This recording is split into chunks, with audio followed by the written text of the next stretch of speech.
नमस्कार साथीहरू। आज चाहिँ असारको 14 गतेको दिन, आइतबारको दिन। आज चाहिँ मेरो खेतबारीमा धान रोप्ने दिन है। हिजो निकै आलेहरू लगाएर निकै थकित भयो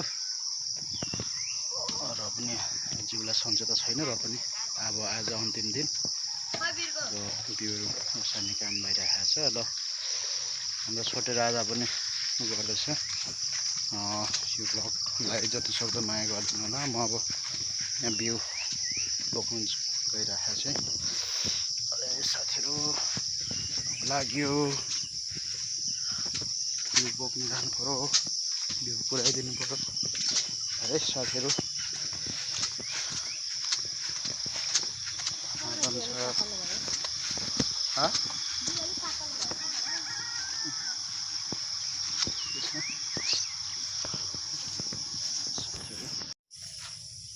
बिउ ओसार्नु पर्ने।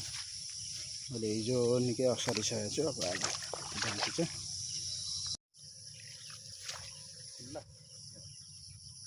म चाहिँ यहाँ अब हाम्रो धान रोपाइ हुँदैछ।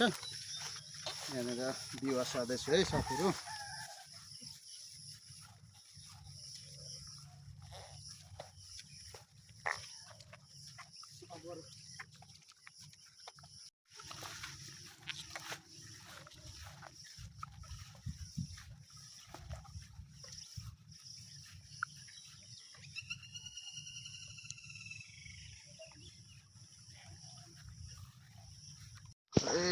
जिन्दगी रमाइलो छ है साथीहरू।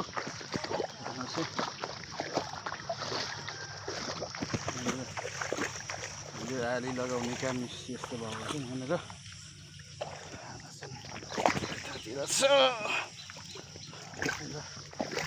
यस्तै रमाइलो छ जिन्दगी। साइली सोल्टिनीको टिमहरूबाट चाहिँ उद्घाटन भइसकेको छ मेरो आजको धान रोपाइ सुरु भइसकेको छ।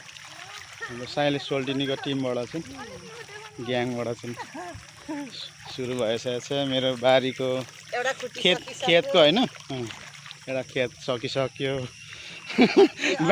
बाँकी टिमहरू कता हुनुहुन्छ होइन। यो शीतल छ होइन, आज धेरै शीतल छ नि त। मौसम चाहिँ राम्रो छ। तर हिजो म त कम्ता डर लागेको थियो नि, राति उठेर एकछिन त सुत्दै नसुतेको, एकछिन पानी ठुलो पऱ्यो नि त होइन।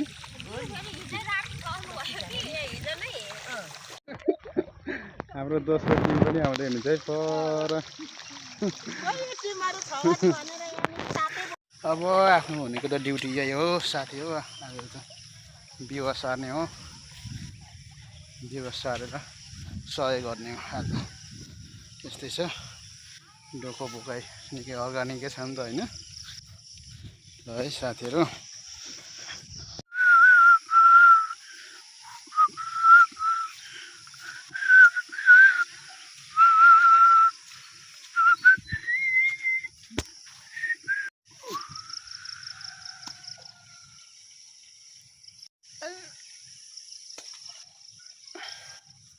काने पोखरी टिमहरू चाहिँ भर्खर मात्रै आउँदै हुनुहुन्छ है। हाम्रो काकीहरू पारीबाट ऊ पर आउँदै हुनुहुन्छ है साथीहरू।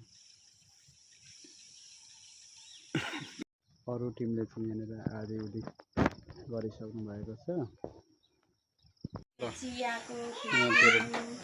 खाजा रेडी हुँदैछ है साथीहरू। चटपटे चिसो छ चिया पनि। यहाँ उमालिराख न हौ, कसरी उम्लिराखोस् न चिया त। है अब चाहिँ हाम्रो धान रोपाइ सकिएको छ साथीहरू। खेतलाहरूको पनि यस्तो छ है। त्यो मुठा राखिदिइराख्नु ल, बिउ पछि थप्नुको लागि।